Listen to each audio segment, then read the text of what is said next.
সব মিলিয়ে আমি কোরআনের দিকে ফিরে আসি। ইতিহাস আমাদের শিক্ষা দেয়, কোরআন আমাদের পথ দেখায়।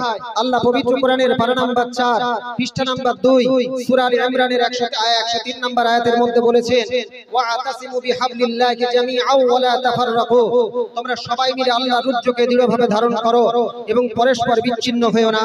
ভাইরা, শুধু এটি একটি আয়াত নয়, এটি একটি জাতি গঠনের নীতি।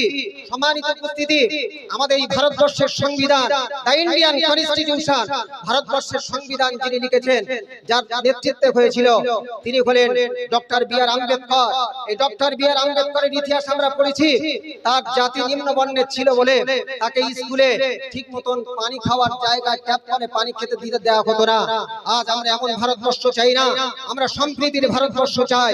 Doctor B.R.. Ambedkar Indian constitution 1950 সালের 26শে জানুয়ারিতে ভারতবর্ষের বুকে এফেক্ট হয়েছিল। সেই দিনকে প্রজাতন্ত্র দিবস বা রিপাবলিক ডে হিসেবে ঘোষিত হয়। কিন্তু আজকে আমি আপনাদের কাছে এটা একটা গর্বের বিষয় যে ইন্ডিয়ান কনস্টিটিউশন টোটাল পৃথিবীর বুকের সর্ববৃহৎ একটা সংবিধান। সেই সাথে আমি মুসলমানদের একটা অবদান আপনাদের মনে করাতে চাই। লাম্মা হাজারান নবী সাল্লাল্লাহু আলাইহি ওয়াসাল্লাম মিনাল মক্কা ইলাল মদিনা, নবী সাল্লাল্লাহু আলাইহি ওয়াসাল্লাম, আমার আপনার প্রিয় হাবিব সাল্লাল্লাহু আলাইহি ওয়াসাল্লাম মক্কা থেকে মদিনার বুকে যখন হিজরত করেছিলেন, মক্কা থেকে মদিনার বুকে যখন হিজরত করেছিলেন, এই হিজরত করার পরে মদিনার বুকে তিনি মদিনার বুকে চলে যাওয়ার পরে মদিনার বুকে তিনি রাষ্ট্রনায়ক হলেন। 622 সালে তিনি মদিনার সনদ, মদিনার একটা চার্টার অফ দ্য মদিনা, মদিনার সনদ তিনি প্রণয়ন করেছিলেন। ইতিহাস ঘাটলে দেখবেন, ইন্টারনেটে সার্চ করলে আপনারা দেখতে পাবেন, এই মদিনার সনদ ছিল টোটাল পৃথিবীর বুকে প্রথম সংবিধান। জোরে বলুন, এটা জোরে বলা যাবে না? সুবহানাল্লাহ। তাহলে পৃথিবীর প্রথম সংবিধান, the first constitution has been written by the prophet Muhammad sallallahu alaihi wasallam। আমি আপনাদের কাছে মনে করাতে চাই, পৃথিবীর প্রথম সংবিধান আমার আপনার দয়ার নবী মুহাম্মদ রাসূলুল্লাহ সাল্লাল্লাহু আলাইহি ওয়াসাল্লাম তিনি রচনা করেছিলেন। জোরে বলুন সুবহানাল্লাহ। সম্মানিত উপস্থিতি, আল্লাহ রাব্বুল আলামিন সূরা আলে ইমরানের 103 নম্বর আয়াতের লাস্টের দিকে বলেন, ফাআল্লাফা বাইনা কুলুবিকুম ফাসবাহতুম বিনি'মাতিহি ইখওয়ানা, অতঃপর তিনি তোমাদের হৃদয়গুলোর মধ্যে ভালোবাসা সৃষ্টি করলেন, ফলে তোমরা তার অনুগ্রহ পরস্পর ভাই হয়ে গেলে। সম্মানিত ভাইরা, খেয়াল করুন, আল্লাহ শুধু বলেননি এক জায়গা দাঁড়াও, আল্লাহ বলেছেন হৃদয়গুলোকে এক করো, অন্তরগুলোকে এক করো। Unity begins in the heart, ঐক্য শুরু হয়ে থাকে হৃদয় থেকে, কল্প থেকে, অন্তর থেকে। রাসূল সাল্লাল্লাহু আলাইহি ওয়াসাল্লাম বলেছেন, আল মুমিনু লিল মুমিনি কাল বুনিয়ানি ইয়াশুদ্দু বা'দাহু বা'দান, একজন মুমিন অপর মুমিনের জন্য একটা ভবনের মতো, একটা ঘরের মতো, যার একটা অংশ অন্য অংশকে শক্ত করে বা মজবুত করে। সম্মানিত উপস্থিতি, আমি আপনাদের কাছে বলতে চাই, একটা ইট যেমন একটা পাকা বাড়ি বানাতে পারে না, একটা পাথর যেমন একটা প্রাসাদ বানাতে পারে না, একটা মানুষ একটা সমাজ বানাতে পারে না।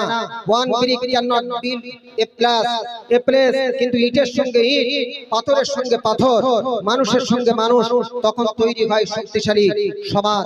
সম্মানিত উপস্থিতি, আমি আপনাদেরকে মনে করাতে চাই সেই দিনের কথা, যে হিজরতের কথা বলছিলাম। লাম্মা হাজারাস সাহাবা মিন মক্কা ইলাল মদিনা লাম ইয়াতরুকু বুয়ুতাহুম ফাকাত বাল তারাকু আমালুহুম ওয়া তিজারাতুহুম ওয়া ওয়াথানাহুম ওয়া আহলুহুম ওয়া আকারিবুহুম। মক্কার মুহাজিরগণ যারা মক্কা থেকে মদিনার বুকে হিজরত করেছিলেন, তাদেরকে শরীয়তের পরিভাষায় বলা হয় মুহাজির। এই মুহাজিরগুলো যখন মদিনার বুকে এলেন, তারা সব কিছু হারিয়ে ফেলেছিলেন। তারা রাসূলুল্লাহর ভালোবাসায় এসেছিলেন, তারা তাদের বাড়ি হারিয়েছেন, তারা তাদের সম্পদকে হারিয়েছেন, তারা তাদের ব্যবসাকে হারিয়েছিল, তারা তাদের জন্মভূমিকে হারিয়ে ফেলেছিল। কিন্তু মদিনার আনসার সাহাবীরা তাদেরকে বললেন, তোমরা আমাদের ভাই। তারা নিজেরাও যদিও অভাবগ্রস্ত ছিল, কিন্তু তারা বললেন, আনসার সাহাবীরা বললেন, তোমরা আমাদের ভাই। এই সম্পর্কে পবিত্র কোরআনুল কারীমের মধ্যে আল্লাহ রাব্বুল আলামিন বলেন, পবিত্র কোরআনের পারা নাম্বার 28 পৃষ্ঠা নাম্বার 5 সূরাতুল হাশরের আয়াত নাম্বার 9, আল্লাহ বলেছে, ওয়া ইউসিরুনা আলা আনফুসিহিম ওয়ালাউ কানা বিহিম খাসাসা তারা নিজেদের অপর অন্যদেরকে অগ্রাধিকার দিল, মুহাজিরদেরকে অগ্রাধিকার দিল, যদিও তারা নিজেরা অভাবগ্রস্ত ছিল। এটাই ইসলামী ঐক্য, এটাই ইসলামী ভ্রাতৃত্ব, যে নিজেদের ঠিক মতন খাওয়া হয় না। আনসারী সাহাবীরা তারা মক্কার মুহাজির সাহাবীদেরকে নিজেদের ভাই হিসেবে একসেপ্ট করে নিজের জন্মভূমি ছেড়ে দিল, নিজেদের তাদের ঘর জায়গাগুলো ছেড়ে দিল, নিজেদের ব্যবসাগুলো ছেড়ে দিয়েছিল। এটাই ইসলামে ঐক্য শিখিয়েছে। জোরে বলুন সুবহানাল্লাহ। সম্মানিত ভাইরা, এই মানসিকতা আজকে বদলাতে হবে। আজ আমাদের সমস্যা কি জানেন? আজ আমরা কি করি? কোন ভাই যদি আমাদের মধ্যে এগিয়ে যায়, আমরা তাকে টেনে নামানোর চেষ্টা করি। ভাই একটু ভালো করলে আমরা তাকে হিংসা করি। কোন ভাই যদি একটু সম্মান পায়, আমরা তার বিরুদ্ধে কথা বলি। কোন ভাই যদি একটু সফল হয়, আমরা বলি ও কেন সফল হবে। সম্মানিত উপস্থিতি, এই মানসিকতা বদলাতে হবে। Don't pool your brother down, lift him up. ভাইকে নিচে নামাবেন না, তাকে উপরে উঠতে আমাদের সাহায্য করতে হবে। মহান আল্লাহ রাব্বুল আলামিন পবিত্র কুরআনুল কারীমের পারা নাম্বার 11 পৃষ্ঠা নাম্বার 5 সূরা তাওবার আয়াত নাম্বার 119 নম্বর আয়াতের মধ্যে আল্লাহ রাব্বুল আলামিন বলেন, ইয়া আইয়ুহাল্লাযীনা আমানুত্তাকুল্লাহ ওয়া কুনু মা'আস সাদিকিন। হে ঈমানদার ব্যক্তিগণেরা, তোমরা আল্লাহকে ভয় করো এবং সত্যবাদীদের সঙ্গে থাকো। সম্মানিত উপস্থিতি, ইয়া আইয়ুহাল মুস্তামিউনাল কিরাম, আল্লাহ এখানে শুধু বলেনি যে শুধু সত্যবাদী হও, আল্লাহ বলেছে ওয়া কুনু মা'আস সাদিকিন, সত্যবাদীদের সঙ্গে থাকো। অর্থাৎ একজন ভালো মানুষ একা ভালো থাকলে হবে না, ভালো মানুষের সঙ্গে ভালো সম্পর্ক তৈরি করতে হবে, একে অপরকে সহযোগিতা করতে হবে, সত্য ন্যায়ের সঙ্গে একসাথে চলতে হবে। আজ আমাদের মুসলমান সমাজে এটাই প্রয়োজন। ব্যক্তিগত মতপার্থক্য থাকতে পারে, কিন্তু ঈমান, সত্য, ন্যায় ও দ্বীনের মৌলিক বিষয় আমাদের একসঙ্গে থাকতে হবে। Together we are stronger. ঐক্যবদ্ধ হলে আমরা শক্তিশালী হতে পারবো, বিভক্ত হলে কিন্তু আমরা দুর্বল হয়ে যাব। বিশ্ব রাসূল সাল্লাল্লাহু আলাইহি ওয়াসাল্লাম বলেছেন, আল মুসলিমু আখুল মুসলিম, এক মুসলমান অপর মুসলমানের ভাই। রাসূল সাল্লাল্লাহু আলাইহি ওয়াসাল্লাম আরো বলেছে, সহিহ মুসলিম শরীফের মধ্যে এসেছে, আল্লাহু ফি আউনিল আবদি মা কানাল আবদি ফি আউনি আখিহি। বান্দা যতক্ষণ তার ভাইয়ের সাহায্য করতে থাকে, আল্লাহ ততক্ষণ ওই বান্দার সাহায্য করতে থাকেন। জোরে বলুন সুবহানাল্লাহ। আর একটু জোরে বলা যাবে সুবহানাল্লাহ। নারী তাকবীর, নারী তাকবীর। আহলে সুন্নাত ওয়াল জামাতের ঐক্যবদ্ধ ধোয়াঘাটা মজলিস, ধোয়াঘাটার বিখ্যাত মজলিস, নারী তাকবীর, নারী তাকবীর। সম্মানিত উলামায়ে দ্বীন, সম্মানিত উলামায়ে দ্বীন, জনাব হযরত মাওলানা পীরজাদা মাওলানা আব্বাস সিদ্দিকী সাহেব, নারী তাকবীর। আল কোরআনের আলো, আল কোরআনের আলো, আল হাদিসের আলো, নারী তাকবীর। সম্মানিত উপস্থিতি, ভাইয়ের প্রতি দয়া, ভালোবাসা, সহমর্মিতা, এগুলো উম্মতের ঐক্যের ভিত্তি। সম্মানিত উপস্থিতিগণ, আমি একটি গুরুত্বপূর্ণ কথা বলছি, মনোযোগ দিয়ে শ্রবণ করবেন। আপনার রাজনৈতিক মতাদর্শ নিজস্ব অধিকার, আপনি যে দলকে সমর্থন করুন না কেন, আপনি আইএসএফ করতে পারেন, আপনি কংগ্রেস করতে পারেন, আপনি সিপিআইএম করতে পারেন, বিজেপি করতে পারেন, তৃণমূল কংগ্রেস করুন, কিংবা অন্য কোনো রাজনৈতিক দল করুন, এটা আপনার গণতান্ত্রিক অধিকার, এটা আপনার গণতান্ত্রিক অধিকার। কিন্তু আপনাকে মনে রাখতে হবে, সম্মানিত উপস্থিতি, আপনাকে মনে রাখতে হবে,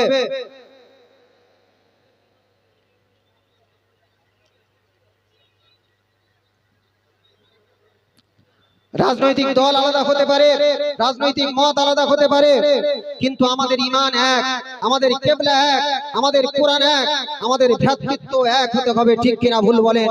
একবার জোরে বলুন ঠিক কিনা। সম্মানিত উপস্থিতি, রাজনীতিতে আমরা ভিন্ন হতে পারি, কিন্তু মানবিকতায় নয়। মতাদর্শে ভিন্ন হতে পারি, কিন্তু ভ্রাতৃত্বে নয়। Political choices may divide our vote, but they must never divide our heart. রাজনৈতিক পছন্দ আমাদের ভোটকে আলাদা করতে পারে, কিন্তু আমাদের হৃদয়কে আলাদা করা উচিত নয়। বিপদের সময় মুসলমান ভাই হিসেবে একে অপরের পাশে দাঁড়াবো, এটাই আমাদের এই মজলিস থেকে ঐক্যবদ্ধ হয়ে আমাদের প্রতিজ্ঞা করে নিয়ে যেতে হবে। বিভেদ করলে শক্তি চলে যাবে, ডিভিশন মেক্স আস উইক, বিভেদ আমাদের দুর্বল করে, ইউনিটি মেক্স আস স্ট্রং, ঐক্য আমাদের শক্তিশালী করে। আর একটি গুরুত্বপূর্ণ পবিত্র কোরআনুল কারীমের আয়াত উল্লেখ করছি, এই বিষয়ে পবিত্র কোরআনুল কারীমের পারা নাম্বার 1 পৃষ্ঠা নাম্বার 6 সূরার নাম সূরাতুল বাকারা আয়াত নাম্বার 43-43, আল্লাহ বলেছেন, ওয়া আকিমুস সালাতা ওয়া আতুজ যাকাতা ওয়ারকাউ মা'আর রাকিঈন। তোমরা নামাজ কায়েম করো, যাকাত দাও এবং রুকুকারীদের সঙ্গে রুকু করো। আচ্ছা, নামাজের মধ্যে যদি আমরা তাকাই, কিয়া রুকুনুদ দ্বীন মিনাল আরকানিল ইসলাম, নামাজ একটা ইসলামের স্তম্ভ। لأن النبي صلى الله عليه وسلم قال بني الإسلام على 5 شهادة الله إله إلا الله وأن محمدا عبده ورسوله وإقام الصلاة وإيتاء الزكاة والحج وصوم رمضان। রাসূল সাল্লাল্লাহু আলাইহি ওয়াসাল্লাম বলেছেন, ঘর তৈরি করতে গেলে যেমন খুঁটির প্রয়োজন হয়, ইসলাম নামক ঘরের 5টা খুঁটি আছে। প্রথম হলো এক, একত্ববাদের বাণী, লা ইলাহা ইল্লাল্লাহ মুহাম্মাদুর রাসূলুল্লাহ সাল্লাল্লাহু আলাইহি ওয়াসাল্লাম, এক আল্লাহ ছাড়া কোনো উপাস্য নাই এবং মুহাম্মদ আল্লাহর প্রিয় বান্দা এবং তার রাসূল। দ্বিতীয় হলো নামাজ প্রতিষ্ঠা করা। 3 নাম্বার হলো যাকাত দেওয়া। চতুর্থ নাম্বার হলো হজ আদায় করা। আর পঞ্চম নাম্বার হলো 1 মাস রোজা রাখা। সম্মানিত উপস্থিতি, এই দিনের ভিতরে নামাজের দিকে যদি আমরা লক্ষ্য করি, নামাজের মধ্যে একটু লক্ষ্য করলে দেখবেন আজ ধনী কোথায়, গরিব কোথায়, শিক্ষিত কোথায়, অশিক্ষিত কোথায়, ডাক্তার কোথায়, শ্রমিক কোথায়, রোগী কোথায়, সবাই এক কাতারে কাঁধে কাঁধ মিলিয়ে পায়ে পা মিলিয়ে। No VIP line in the prayer. নামাজের মধ্যে কোনো ভিআইপি লাইন নেই। সেই নামাজ আজ মুসলমান আমাদের মধ্যে কোথায়? কবে আমরা নিয়মিত নামাজ আদায় করব? আজ মসজিদগুলোতে মাইক খোলা হচ্ছে জি। সম্মানিত উপস্থিতি, হয়তো আগামীতে মসজিদ বন্ধ হবে, তারপর কি আমাদের নামাজ পড়ার ইচ্ছা হবে? অথচ নামাজ সম্পর্কে আল্লাহ পবিত্র কোরআনুল কারীমের মধ্যে বলেন, পবিত্র কোরআনুল কারীমের পারা নাম্বার 5 পৃষ্ঠা নাম্বার 14 সূরাতুন নিসা আয়াত নাম্বার 103 আল্লাহ বলেছে, ইন্নাস সালাতা কানাত আলাল মুমিনিনা কিতাবাম মাওকুতা। আল্লাহ বললেন, নিশ্চয় নির্দিষ্ট 5 ওয়াক্ত আমি আল্লাহ পাক নামাজকে ফরজ করেছি। এই 5 ওয়াক্ত নামাজ আজকে আমরা কোথায় পড়ছি মুসলমান? জুমার দিনে একদিন নামাজ পড়ি, সারা সপ্তাহ আজকের মসজিদের সঙ্গে আমাদের কোনো সম্পর্ক নাই। মুসলমান, আমি আপনাদের মনে করে দিতে চাই, এই ভারতবর্ষের বুকে 1210 সাল থেকে আর 1857 সাল পর্যন্ত বা 1757 সাল পর্যন্ত মুসলমানরা ভারতবর্ষের বুকে রাজত্ব করেছে। এক সময় মোগল বাদশা ছিল, দাস বংশ ছিল, খিলজি বংশ ছিল, তুগলকি বংশ ছিল। অথচ সেই মুসলমানরা আজ ভারতবর্ষের বুকে লাঞ্ছিত, অপমানিত, অপদস্থ হচ্ছে কেন? আজকের আমাদের মুসলমানদের মধ্যে ঐক্য নেই, ইউনিটি নেই, একতাবদ্ধ নেই। কোরআনের যে আয়াত, ওয়াতাসিমু বিহাবলিল্লাহি জামিআন ওয়ালা তাফাররাকু, আমরা নিজেদের মধ্যে ঐক্যবদ্ধ হই না। এক ভাই যদি টিএমসি করে, আরেক ভাই যদি আইএসএফ করে, আইএসএফ এর জানাজায় টিএমসি ভাই যাচ্ছে না, টিএমসি এর জানাজায় আইএসএফ ভাই যাচ্ছে না, এটার নাম কিন্তু মুসলমান নয়। আল্লাহ পাক কোরআনের মধ্যে বললেন, ইন্নাদ দীনা ইনদাল্লাহিল ইসলাম, দ্য বেস্ট রিলিজিয়ন ইজ ইসলাম। ইসলামের ক্যারেক্টার এমন হতে পারে না একজন মুসলমান অন্য মুসলমানের সঙ্গে সহাস্য বদনে সুন্দরভাবে কথা বললে রাসূল সাল্লাল্লাহু আলাইহি ওয়াসাল্লাম বলেছেন, সেটাও একটা সাদাকার সওয়াব দান করে দেওয়া হবে। জোরে বলুন সুবহানাল্লাহ। রাসূল সাল্লাল্লাহু আলাইহি ওয়াসাল্লাম বলেছেন, নিজেদের মধ্যে তোমরা ওয়ালা তানাজাউ, তোমরা নিজেদের মধ্যে বিভেদ করো না, তোমরা নিজেদের মধ্যে ঐক্য নষ্ট করো না। তাই আজকে আমাদের মুসলমানদের মধ্যে ঐক্য দরকার। তাই আল্লাহ কোরআনুল কারীমের মধ্যে বললেন, ওয়ারকাউ মা'আর রাকিঈন, তোমরা রুকুকারীদের সঙ্গে রুকু দাও, অর্থাৎ এলন ভাবে একাকী ভাবে চলাফেরা করো না। আল্লাহ কোরআনের মধ্যে যেটা বললেন সেটা ব্যাখ্যা করলে হয়, আলাইকুম বিল ইত্তিহাদ, আলাইকুম বিল ইত্তিফাক, তোমরা একতাবদ্ধ হও, তোমরা ঐক্যবদ্ধ হও। আজ মুসলমান আমাদের মসজিদগুলো দখল হয়ে যাচ্ছে, আমাদের মাদ্রাসাগুলো দখল হচ্ছে, আমাদের কবরস্থানগুলো দখল হচ্ছে। এখনো যদি আমরা ঐক্যবদ্ধ না হই, কবে আমরা ঐক্যবদ্ধ হব? আমরা কোনো জাতির বিরুদ্ধে বলছি না, অন্তত নিজেদের রক্ষা করার জন্য অন্তত আল্লাহর ঘরে গিয়ে আল্লাহকে ডাকি, আল্লাহ আপনার ঘর আপনি কিভাবে রক্ষা করবেন, এটা আল্লাহর কাছে অন্তত আমরা দোয়া চাই। পবিত্র কোরআনের মধ্যে এসেছে, উদউনি আস্তাজিব লাকুম, পবিত্র কোরআনের পারা নাম্বার 24 পৃষ্ঠা নাম্বার 13 আল্লাহ পাক সূরাতুল মুমিনের 60 নম্বর আয়াতের মধ্যে বলেন, হে বান্দা তোমরা আল্লাহ আমার কাছে প্রার্থনা, আমি আল্লাহ আমার কাছে প্রার্থনা করো। সেই প্রার্থনাটুকু আল্লাহর কাছে আমরা করি না, বলতে বড় দুঃখ লাগে, আফসোস লাগে। আল্লাহ আমাদের মধ্যে ঐক্যবদ্ধ সৃষ্টি করো। সকলে বলুন আল্লাহুম্মা আমিন। একবার জোরে তাকবীর দেন দেখি, নারে তাকবীর, নারে তাকবীর। সম্মানিত উপস্থিতি, আমি আপনাদের কাছে ঐক্যবদ্ধের একটা ছোট্ট ঘটনা পেশ করছি, একটু ভালো করে মনোযোগ করে সহকারে শুনবেন। আমরা মক্কা শরীফে বাইতুল হারাম, ইন্না আউওয়ালা বাইতি উদিয়া লিন-নাস আল্লাযী বিবাক্কাতিন মুবারাকা, the first house in the world, পৃথিবীর বুকে প্রথম যে ঘর, জাআলাল্লাহুল কাবাতাল বাইতুল হারাম, আল্লাহ পাক যে কাবাকে সম্মানিত ঘর বানিয়েছেন, এই মসজিদুল হারাম কাবা শরীফ, এই কাবা শরীফে যারা হাজিরা হজ করতে গিয়েছে তারা জানে, বা যারা উমরা করতে গিয়েছে, দক্ষিণ পূর্ব কোণে একটা পাথর আছে, পাথরটির নাম হলো হাজারে আসওয়াদ। আমরা শুনেছি পাথরটির নাম, কথা বলেন। হাজারে আসওয়াদ, এই হাজারে আসওয়াদ পাথরটি মানে হলো, হাজারুন মানে হলো পাথর বা স্টোন, আর হাজারুন মানে হলো পাথর বা স্টোন, আর আসওয়াদ মানে হলো ব্ল্যাক বা কালো। হাজারে আসওয়াদ পাথরটি কিন্তু কালো ছিল না। সম্মানিত উপস্থিতি, হাদিস শরীফের মধ্যে এসেছে, সুনানে তিরমিজির মধ্যে এসেছে, আল্লাহ রাসূল আল্লাহর হাবিব সাল্লাল্লাহু আলাইহি ওয়াসাল্লাম বলেছেন, নাজালাল হাজারিল আসওয়াদ মিনাল জান্নাহ ওয়া হুয়া আশাদ্দু বায়াদান মিনাল লাবান ফাসাওয়াতু খাতিআ বনি আদমা। রাসূল সাল্লাল্লাহু আলাইহি ওয়াসাল্লাম বলেছেন, এই পাথরটা ব্যাখ্যার মধ্যে তাফসীরে তাবারির মধ্যে এসেছে, এই পাথরটা হযরতে আদম আলাইহিস সালাতু ওয়াস সালাম জান্নাত থেকে নিয়ে এসেছিলেন। সম্মানিত উপস্থিতি, সেই পাথরটা আবার অন্য একটা রিওয়ায়াতের মধ্যে এসেছে, পবিত্র কুরআনুল কারীমের মধ্যে এসেছে, পবিত্র কুরআনের পারা নাম্বার 1 পৃষ্ঠা নাম্বার 19, সূরার নাম সূরাতুল বাকারা, আয়াত নাম্বার 127। আল্লাহ কুরআনের মধ্যে বলেছে, ওয়াই ইয়ারফাউ ইব্রাহিমুল কায়দা মিনাল বাইতি ওয়া ইসমাঈল রব্বানা তাকাব্বাল মিন্না ইন্নাকা আনতাস সামিউল আলিম। হযরত ইব্রাহিম আলাইহিস সালাতু ওয়াস সালাম তার সন্তান হযরত ইসমাঈল আলাইহিস সালাতু ওয়াস সালামের সাহায্যে দুনিয়ার বুকে যখন কাবা ঘর নির্মাণ করলেন, সেই সময় হযরত জিবরিল আমিন আলাইহিস সালাতু ওয়াস সালাম এই পাথরটা এনেছিলেন। হযরত ইব্রাহিম আলাইহিস সালাতু ওয়াস সালাম কাবা শরীফ নির্মাণের পরে এই পাথরটি কাবার কোণে রেখে স্থাপিত করেছিলেন। সম্মানিত উপস্থিতি, এই পাথরটি এতটা দুধের চেয়েও সাদা ছিল, রাসূল সাল্লাল্লাহু আলাইহি ওয়াসাল্লাম বলেছেন, ফাসাওয়াতু খাতিআ বনি আদম, বনি আদমের গুনাহগুলো চুষে নিয়ে নিয়ে ওই পাথরটি কালোতে পরিণত হয়ে গিয়েছে। জোরে বলুন, আরে জোরে বলা যাবে না সুবহানাল্লাহ। সম্মানিত উপস্থিতি, আমি আপনাদের কাছে ঐক্যবদ্ধের একটা নমুনা পেশ করছি। রাসূল সাল্লাল্লাহু আলাইহি ওয়াসাল্লামের বয়স তখন মাত্র 35 বছর, দুনিয়ার মুখে দুনিয়াবি নবুয়ত তখনো পায়নি। রাসূল সাল্লাল্লাহু আলাইহি ওয়াসাল্লাম নবুয়ত পেয়েছিলেন 40 বছর বয়সে। রাসূল সাল্লাল্লাহু আলাইহি ফি উমরিহি 40 সানা, আল্লাহ রাসূল আল্লাহর হাবিব সাল্লাল্লাহু আলাইহি ওয়াসাল্লামকে আল্লাহ পাক সর্বপ্রথম নবুয়ত দান করেছেন, কিন্তু দুনিয়াবি নবুয়ত 40 বছর অবতীর্ণ হয়েছে। সালটা ছিল 605 সাল। এই 605 সালে কাবা ঘরের কুরাইশ যারা বড় বড় নেতৃত্ব ছিল, বড় বড় নেতৃত্ব, বড় বড় গোত্র ছিল, বনু মাকজুম, বনু আব্দুদ্দার, বড় বড় গোত্ররা মিলে এরা কাবা শরীফ সংস্কার করেছিল। কাবা শরীফ সংস্কার করার সময় এই হাজারে আসওয়াদ পাথরটা বাইরে রেখে দিয়েছিল। এই হাজারে আসওয়াদ পাথরটা কারা, কে, কোন গোত্র এই কাবার মধ্যে স্থাপন করবেন, এটা নিয়ে তৎকালীন কুরাইশদের মধ্যে নবী সাল্লাল্লাহু আলাইহি ওয়াসাল্লামের জামানায়, নবীজির বয়স তখন, নবীজি সাল্লাল্লাহু আলাইহি ওয়াসাল্লামের বয়স ছিল মাত্র 35 বছর।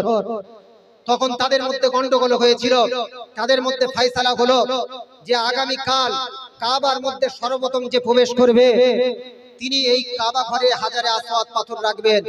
তারপরের দিন সকালবেলা দেখা গেল আল্লাহ রাসূল আল্লাহর হাবিব মুহাম্মদ রাসূলুল্লাহ সাল্লাল্লাহু আলাইহি ওয়াসাল্লাম তিনি কাবা ঘরের মধ্যে সর্বপ্রথম প্রবেশ করলেন। সেই সমস্ত নেতারা চিৎকার করে বললেন, হাযাল আমিনুস সাদিক, তিনি তো সত্যবাদী, রদিনা বিহি, আমরা এর প্রতি সন্তুষ্টি, তিনি যা ফয়সালা করবেন আমরা সেটা মেনে নেব। নবীজি তখন কত সুন্দর ঐক্যবদ্ধের মিসাল নমুনা দিলেন, শুনুন। সম্মানিত উপস্থিতি, আল্লাহর নবী আল্লাহর হাবিব সাল্লাল্লাহু আলাইহি ওয়াসাল্লাম একটা চাদর নিলেন, চাদরের মাঝখানে রাসূল সাল্লাল্লাহু আলাইহি ওয়াসাল্লাম হাজারে আসওয়াদ পাথরটা রাখলেন, আর সমস্ত গোত্রের মানুষদেরকে বললেন, তোমরা এই চাদরের চতুর্দিকে তোমরা হাত লাগাও। চতুর্দিকে তারা সমস্ত গোত্রের মানুষেরা তারা সেই চাদরের গায়ে হাত লাগালো, আর আল্লাহর নবী আল্লাহর হাবিব সাল্লাল্লাহু আলাইহি ওয়াসাল্লাম কাবা ঘরের দক্ষিণ কোণে সেই পাথরটাকে স্থাপন করে এক ঐক্যবদ্ধ ইসলামী ভ্রাতৃত্ববোধের একটা নমুনা তিনি পেশ করে গিয়েছিলেন। জোরে বলুন সুবহানাল্লাহ, আর একটু জোরে বলা যাবে সুবহানাল্লাহ। নারী তাকবীর, নারী তাকবীর। সম্মানিত উপস্থিতি, আমি আপনাদের কাছে বলতে চাই যে 5 ওয়াক্ত নামাজ আমাদেরকে আদায় করতে হবে। এই 5 ওয়াক্ত নামাজের সংক্ষিপ্ত আমি একটু ফজিলতের কথা বলি। আজ মুসলমান, আজকের নামাজ আমাদেরকে আদায় করতে হবে, আমাদেরকে আজকের হকের উপর চলতে হবে, কারণ কোরআনের মধ্যে এসেছে অকুনু মা'আস সাদিকিন, তোমরা সত্যবাদীদের দলভুক্ত হও। সম্মানিত উপস্থিতি, যে 5 ওয়াক্ত নামাজ আমরা আদায় করি, এই 5 ওয়াক্ত নামাজের সংক্ষিপ্ত ফজিলত আমি আপনাদের কাছে বলছি। রাসূল সাল্লাল্লাহু আলাইহি ওয়াসাল্লাম বলেছেন, যে ব্যক্তি ফজরের নামাজ আদায় করবে, মান সাল্লা সুবহা ফাহুয়া ফি জিম্মাতিল্লাহ, রাসূল সাল্লাল্লাহু আলাইহি ওয়াসাল্লাম বলেছেন, যে ব্যক্তি ফজরের নামাজ আদায় করবে সারা দিন আল্লাহর জিম্মার মধ্যে সে প্রবেশ করে যাবে। জোরে বলুন সুবহানাল্লাহ। আরেকটু জোরে বলা যাবে সুবহানাল্লাহ। নারী তাকবীর, নারী তাকবীর। রাসূল সাল্লাল্লাহু আলাইহি ওয়াসাল্লাম বলেছেন, বাশশিরিল মাশাইন ফিজ-যুলামি ইলাল মাসাজিদ বিন-নূরিত তামি ইয়াউমাল কিয়ামা। যারা ভোরবেলা অন্ধকারে ফজরের নামাজ মসজিদে পড়তে যায়, কিয়ামতের দিনে অন্ধকার দিনে আল্লাহ পাক তাদের মাথায় পূর্ণ নূরের তাজ আল্লাহ পাক তাদের পরিধান করে দেবে। জোরে বলুন, এটা জোরে বলা যাবে সুবহানাল্লাহ। হাদিস শরীফের মধ্যে এসেছে ফাদলুস সালাতিল যুহর, যুহরের ফজিলত সম্পর্কে রাসূল সাল্লাল্লাহু আলাইহি ওয়াসাল্লাম বলেছেন, মান হাফাযা আলা 40 রাকাতিন ক্বাবলা যুহর ওয়া 40 বাদাহা হারামাল্লাহু আলান নার। আল্লাহ রাসূল আল্লাহর হাবিব সাল্লাল্লাহু আলাইহি ওয়াসাল্লাম বলেছেন, যে ব্যক্তি যুহরের ফরজ নামাজের পূর্বে 4 রাকাত, অতঃপর যুহরের ফরজ নামাজ 4 রাকাত আদায় করলো, তারপরে যুহরের আরো 4 রাকাত 2 রাকাত সুন্নাত আর 2 রাকাত নফল নামাজ আদায় করলো, রাসূল সাল্লাল্লাহু আলাইহি ওয়াসাল্লাম বলেছেন, হারামাল্লাহু আলান নার, আল্লাহ পাক তার জন্য জাহান্নামের আগুনকে হারাম করে দেবে। জোরে বলুন, আরো জোরে বলা যাবে সুবহানাল্লাহ। নারী তাকবীর। সম্মানিত উপস্থিতি, আসরের নামাজের ফজিলত সম্পর্কে রাসূল সাল্লাল্লাহু আলাইহি ওয়াসাল্লাম বলেছেন, মান সাল্লাল বারদাইনি দাখালাল জান্নাহ। যে ব্যক্তি ফজর এবং আসরের নামাজ দুই শীতলের নামাজ আদায় করবে, আল্লাহ পাক তাকে বেশক জান্নাতের মধ্যে প্রবেশ করাবে। জোরে বলুন, আর জোরে বলা যাবে সুবহানাল্লাহ। রাসূল সাল্লাল্লাহু আলাইহি ওয়াসাল্লাম ফাদলুস সালাতিল মাগরিব, মাগরিবের নামাজের ফজিলত সম্পর্কে বলেছেন, আন্না রাসূলুল্লাহ সাল্লাল্লাহু আলাইহি ওয়াসাল্লাম قال لا تزال امه بخير او على الفطره ما لم يؤخروا المغرب حتى تستبق النجوم। রাসূল সাল্লাল্লাহু আলাইহি ওয়াসাল্লাম বলেছেন, আমার উম্মত কল্যাণের উপর যতক্ষণ থাকবে, যতক্ষণ তারা মাগরিবের পশ্চিম দিকে একটা তারকা প্রকাশিত হয়, মাগরিবের ওয়াক্তের পরে ওই পশ্চিম দিকে তারকা প্রকাশিত হওয়ার পূর্বে তারা যদি মাগরিবের নামাজকে আদায় করে নেয়, আল্লাহ পাক তাদের জীবনে কল্যাণ দান করবে। জোরে বলুন, আরে জোরে বলা যাবে সুবহানাল্লাহ। নারী তাকবীর। সম্মানিত উপস্থিতি, আরেকটি ইশার নামাজের ফজিলত সম্পর্কে আপনাদের কাছে বলি। আল্লাহ রাসূল আল্লাহর হাবিব সাল্লাল্লাহু আলাইহি ওয়াসাল্লাম বলেছেন, মান সাল্লাল ইশা ফি জামাআতিন ফাকান্নামা কামা নিসফুল লাইল। যে ব্যক্তি ইশার নামাজ জামাত সহকারে আদায় করলো, সে যেন অর্ধেক রাত নফল নামাজ পড়ার মতন সওয়াব আল্লাহ পাক তার আমল নামায় দান করলো। জোরে বলুন, আরে জোরে বলা যাবে সুবহানাল্লাহ। হাদিস পাকের মধ্যে এসেছে, ফজর এবং ইশার নামাজ এমন একটি গুরুত্বপূর্ণ নামাজ, যদি মুসলমান জানতো এর মধ্যে কি ফজিলত রয়েছে, ওয়ালাউ কানা হাবান, তারা হামাগুড়ি দিয়েও মসজিদে ইশার নামাজ এবং ফজরের নামাজ পড়তে আসতো। জোরে বলুন, এটা জোরে বলা যাবে সুবহানাল্লাহ। সম্মানিত উপস্থিতি, আমি আপনাদের কাছে বলতে চাই, একদিন আমাদের প্রত্যেককে ইন্তেকাল করতে হবে, প্রত্যেকেই মৃত্যুর স্বাদ আমরা আস্বাদন করব। সেদিন কিয়ামতের ময়দানে আল্লাহ রাব্বুল আলামিন আমাদের হাতে আমলনামা দেবে, আর আমলনামা দিয়ে চিৎকার করে বলবে, ইকরা কিতাবাক কাফা বিনাফসিকা আল-ইয়াওমা আলাইকা হাসিবা। আল্লাহ সেদিন চিৎকার করে বলবে, নিজের আমলনামা আজকে নিজে পড়ো। আজকের দুনিয়ার বুকে আজকের নামাজ পড়ার সময় আছে, আজকের ওযু করার সময় আছে, সিজদা দেওয়ার সময় আছে, কিন্তু সেদিন যদি আমাদের আমলনামায় কোনো নামাজ যদি আমরা দেখাতে না পারি, কোনো সৎ আমলনামা যদি দেখাতে না পারি, এক মুসলমান অন্য মুসলমানের সেদিন যদি হিংসা দেখা যায়, কল্যাণ যদি না থাকে, ঐক্যবদ্ধ না থাকে, কাঁধে কাঁধ মিলিয়ে আমরা যদি না চলাফেরা করি, সেদিন যদি আল্লাহ পাক আমাদেরকে বলে যে দুনিয়ার বুকে যেমন তোমরা নামাজ আদায় করেছিলে, আজ নামাজ আদায় করো, সেদিন চিৎকার করে বলা হবে তোমরা নামাজ পড়ো। সেদিন কিন্তু দুনিয়ার বুকে যারা আল্লাহর দরবারে সিজদা দেয়নি, সেদিন কিন্তু তারা সিজদা দিতে পারবে না। সেদিন বলা হবে ওয়ায়াউমা ইউকশাফু আন সাকি ওয়া ইউদআউনা ইলা সুজুদ ওয়া ইউদআউনা ইলা সুজুদ। সেদিন সিজদা দেওয়ার জন্য বলা হবে, ফালা ইস্তাতিউন। সূরা কলামের 42-43 নম্বর আয়াতের মধ্যে এসেছে, 29 পারায়, তারা কিন্তু সিজদা দিতে পারবে না। সম্মানিত উপস্থিতি, আমি আপনাদের কাছে বারবার বলছি, আমাদেরকে ঐক্যবদ্ধ হতে হবে, আমাদেরকে একতাবদ্ধ হতে হবে, আমাদেরকে। সম্মানিত ভাইরা, আজ আমাদের সংগ্রাম শুধু ব্রিটিশদের বিরুদ্ধে নয়, আজ আমাদের সংগ্রাম অশিক্ষার বিরুদ্ধে, মাদকের বিরুদ্ধে, বেকারত্বের বিরুদ্ধে, অনৈতিকতার বিরুদ্ধে, অজ্ঞতার বিরুদ্ধে, দারিদ্র্যের বিরুদ্ধে, সামাজিক বিভেদের বিরুদ্ধে, আর সবচেয়ে বড় বিরুদ্ধে হলো, সবচেয়ে বড় হলো নিজেদের দুর্বলতার বিরুদ্ধে। Hour biggest battle is the battle within. আমাদের বড় সংগ্রাম হলো নিজেদের ভিতরের সংগ্রাম। আজ আমরা আমাদের সন্তানদেরকে কি শিক্ষা দেব? আজ আমরা আমাদের সন্তানদেরকে শুধু মোবাইল দেব না, কিতাব, তাদের হাতে কিতাব তুলে দেবো, বই তুলে দেবো। শুধু তাদেরকে ডিগ্রি দেব না, তাদেরকে উত্তম আখলাক, উত্তম চরিত্র দান করব। শুধু তাদেরকে চাকরির শিক্ষা দেব না, তাদেরকে দায়িত্ববোধ শেখাবো, সমাজের দায়িত্ববোধ শেখাবো। শুধু তাদেরকে দুনিয়া শেখাবো না, তাদেরকে আখিরাতও শেখাবো। কেননা knowledge without character is incomplete. চরিত্রহীন জ্ঞান হলো অসম্পূর্ণ। আমরা আজ কেমন ভারত চাই? আমরা চাই পিসফুল ইন্ডিয়া, শান্তির ভারত চাই, এই ইউনাইটেড ইন্ডিয়া, এক ঐক্যের ভারত চাই, এই জাস্ট ইন্ডিয়া, আমরা ন্যায়ের ভারত চাই, এই প্রসপারাস ইন্ডিয়া, সমৃদ্ধের ভারত চাই, যেখানে মসজিদ নিরাপদ থাকবে, যেখানে মন্দির নিরাপদ থাকবে, যেখানে গির্জা নিরাপদ থাকবে, যেখানে গুরুদ্বার নিরাপদ থাকবে, আর সর্বোপরি যেখানে মানুষ নিরাপদ থাকবে। ঠিক না ভুল কথা বলেন? একবার জোরে তাকবীর দেন, নারে তাকবীর, নারে তাকবীর। কারণ ইসলাম আমাদের শেখায়, সূরা আল বাকারার মধ্যে এসেছে, সূরা আল বাকারার আয়াত নাম্বার 256 এর মধ্যে এসেছে, লা ইকরাহা ফিদ্দিন। ইসলাম কারোর উপরে জোর জবরদস্তি করে না। কোরআনের মধ্যে এসেছে, লাকুম দীনুকুম ওয়ালিয়া দীন, যার ধর্ম তার কাছে। সুতরাং মানুষ হিসেবে যদি আমরা আজ ঐক্যবদ্ধ হতে পারি সেই মহান আল্লাহ রাব্বুল আলামিনের দরবারে, আসুন আমরা দোয়া চাই আল্লাহর কাছে, আল্লাহুম্মা আল্লিফ বাইনা কুলুবানা, হে আল্লাহ আমাদের হৃদয়গুলোর মধ্যে ভালোবাসা সৃষ্টি করে দাও, ওয়া আসলিহ যাতা বাইনানা, হে আল্লাহ আমাদের পারস্পরিক সম্পর্ক সংশোধন করে দাও, হে আল্লাহ আমাদের ইলমে বারাকাত দান করে দাও, হে আল্লাহ আমাদের মধ্যে ঐক্যবদ্ধ দাও, ওয়া হাইয়্যিস সুফুফানা, হে আল্লাহ আমাদের কাতারগুলো ঐক্যবদ্ধ করে দাও, আল্লাহুম্মা মাহফাজ বিলাদানা ওয়া আহলানা, হে আল্লাহ আমাদের দেশ ও দেশের মানুষকে হেফাজত করো, হে আল্লাহ আমাদের ঈমানকে মজবুত করো, আমাদের অন্তর থেকে হিংসা, অহংকার, বিদ্বেষ দূর করো, আমাদের আলেমদের ইলম ও আমলে বরকত দান করো, আমাদের যুবকদের হেফাজত করো, আমাদের সন্তানদের ইলম, আমল, আখলাক ও যোগ্যতা দাও, হে আল্লাহ ভারতবর্ষে শান্তি দাও, সম্প্রীতি দাও, ন্যায় দাও, নিরাপত্তা দাও, মানুষ মানুষের মধ্যে ভালোবাসা সৃষ্টি করে দাও। যারা এই দেশের স্বাধীনতার জন্য আত্মত্যাগ করেছেন তাদের আত্মত্যাগকে কবুল করো, তাদের মর্যাদা দাও, হে আল্লাহ আমাদের এমন জীবন দাও যাতে মৃত্যুর পরে আমাদের আমলনামা খুলে বলতে পারি, হে আল্লাহ আমরা চেষ্টা করেছি, আল্লাহুম্মা আজআল আল্লাহুম্মা আজআল খায়রা আমালিনা ওয়া খাওয়াতিনহা, হে আল্লাহ আমাদের আমলের উত্তম পরিণতি দান করো, আল্লাহুম্মা আকতিব লানা বিল ঈমান, হে আল্লাহ আমাদের ঈমানের সঙ্গে মৃত্যু দান করো।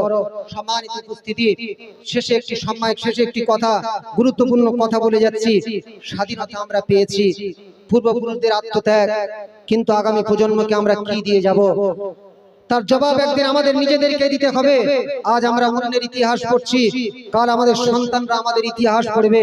তারা যেন বলতে পারে যে আমাদের পূর্বপুরুষরা শুধু স্বাধীনতা অর্জন করেনি, স্বাধীনতার মর্যাদাও রক্ষা করেছিল। তারা যেন বলতে পারে তারা শুধু বক্তৃতা দেয়নি সমাজ গড়তে, তারা যেন বলতে পারে তারা শুধু নিজেদের জন্য বাঁচেনি, মানুষের জন্য বেঁচেছিল। আর কিয়ামতের দিন যখন আমাদের হাতে আমলনামা তুলে দেওয়া হবে, যখন বলা হবে ইকরা কিতাবাকা কাফা বিনাফসিকা আল-ইয়াওমা আলাইকা হাসিবা, তোমাদের কিতাব, তোমাদের আমলনামা তোমরা পড়ো, সেদিন যেন আমরা মাথা লজ্জা না করে, সেদিন যেন আমরা আল্লাহর কাছে মাথা উঁচু করে বলতে পারি, হে আল্লাহ আমাদের আমলনামায় যেন উত্তম ইলম লেখা থাকে, আমাদের উত্তম নামাজ লেখা থাকে রয়েছে।